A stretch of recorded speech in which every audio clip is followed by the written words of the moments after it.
December, I got into FPV with a quad, and as a matter of fact, it's this quad right here.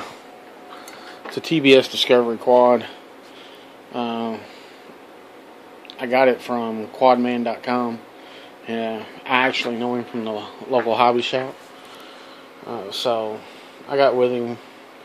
He gave me a price on a whole outfit with the goggles, everything. Then I started upgrading it. Changed out the motors to Tiger motors.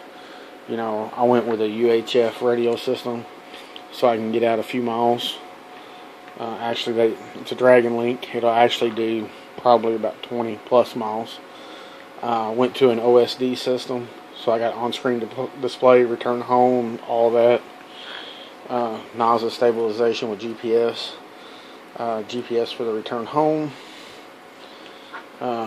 Went from 5.8 to 900 megahertz for the video. Better penetration, better for long range.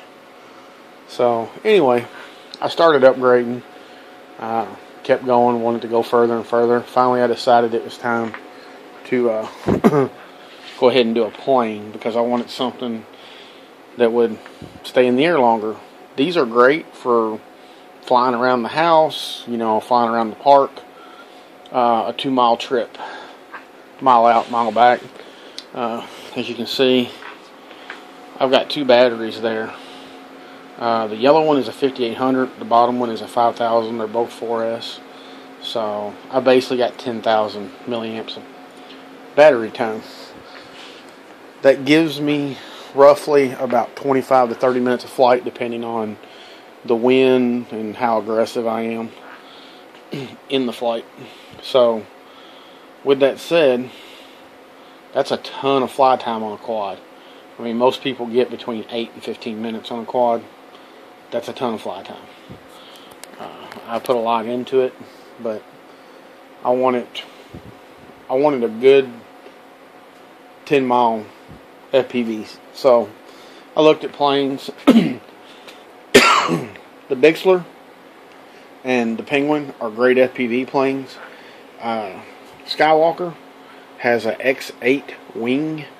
It is a 7-foot when built total span from tip to tip.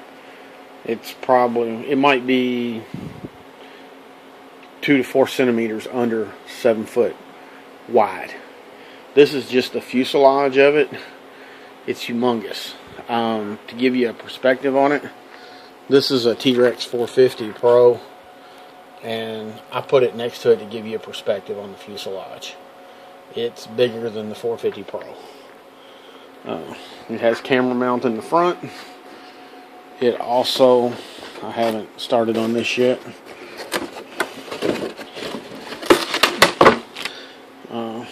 It also has a camera mount down here, and it's optional. You can cut that out and put one facing down.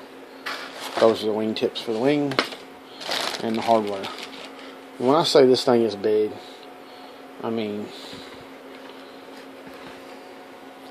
there you go. The 450 is actually in the fuselage. It's a monster. The pictures online do not do it justice. I'm actually going to start building on it today. It's an EPO foam. It's pretty durable, just from, you know, what it is. I ordered a covering for it. It'll probably be here in a couple of days. It's an iron-on. You put it on. When you iron it, you set your iron to 220 degrees, and the adhesive sets right to the epoxy, or right to the foam, and it goes on crystal clear.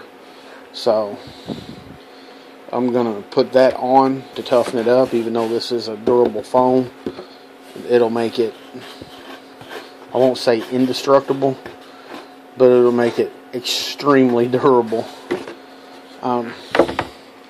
All this area in here, this is where you put all your electronics. You got room for 2 large batteries, your OSD, your motor will go back here.